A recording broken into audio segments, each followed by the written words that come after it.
qua per la frittura dei scurgionedus di arriscotto. Adesso faccio la prova, l'olio è già in padella e faccio la prova di un pezzettino di pasta per vedere.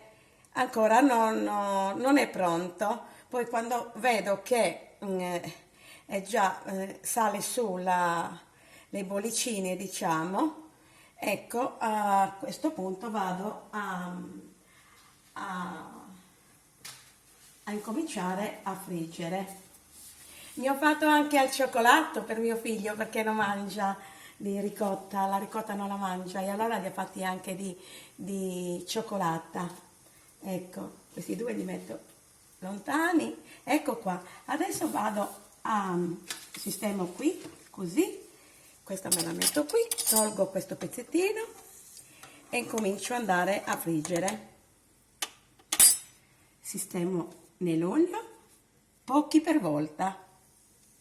Ecco qua. 2, 3 e 4.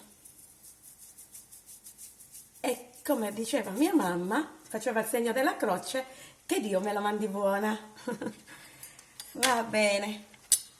Facciamo così. Ecco. E vado con la frittura. Aspettiamo ancora un pochettino.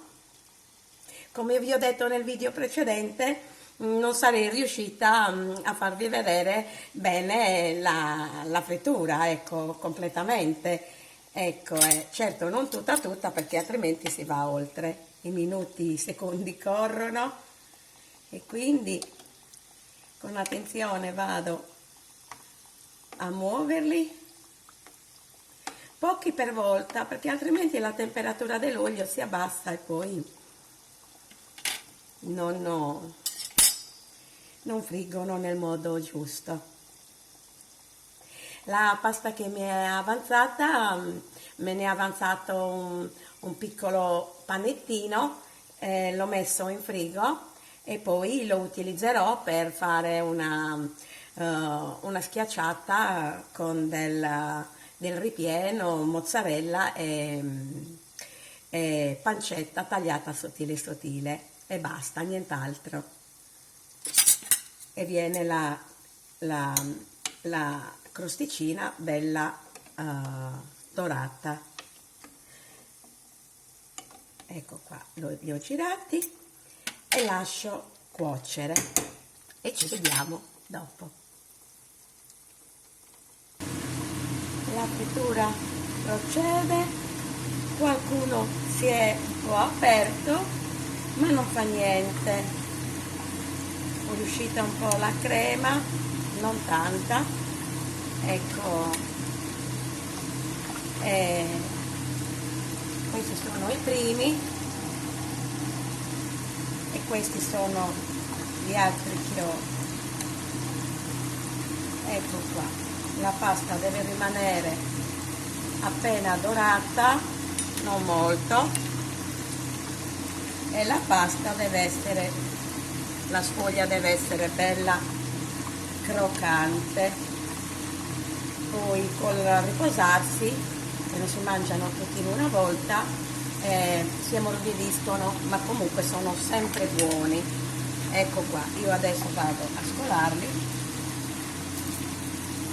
leggermente dorati.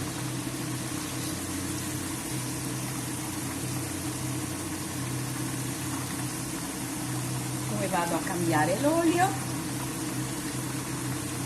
e ci vediamo dopo. Ecco qua, vado a girarli così delicatamente e lascio terminare la cottura. E con questo ci vediamo dopo al termine di tutti i culurgionesi. Ecco, a dopo. Ecco qua, belli e buoni. Qualcuno purtroppo si è aperto, succede pure questo, e quindi, ma sono altrettanto buoni. Quelli saranno i primi da gustare. Adesso ci verso un po' di zucchero a velo, di spolvero. Ci si può mettere anche del miele, come quando si preparano le seadas. Noi piace più con lo zucchero a velo, più semplice. Ecco, così. Poi andrò a friggere quelli per mio figlio al cioccolato. Ecco, quelli me li faccio con comodo. Ecco qua, guardate, un profumo meraviglioso, tutto da mangiare, tutto da gustare. Io vi inviterei tutti, con molto piacere, però virtualmente si può solo vedere, ma chissà se capita di qualcuna di voi che viene a trovarmi. Va bene, io vi saluto con un bacio e un abbraccio a tutti, una buona serata e ci sentiamo per i prossimi video ricetta, le mie delizie. Ciao a tutti, un abbraccio e un buon fine settimana e una buona domenica a tutti. Ciao, baci baci.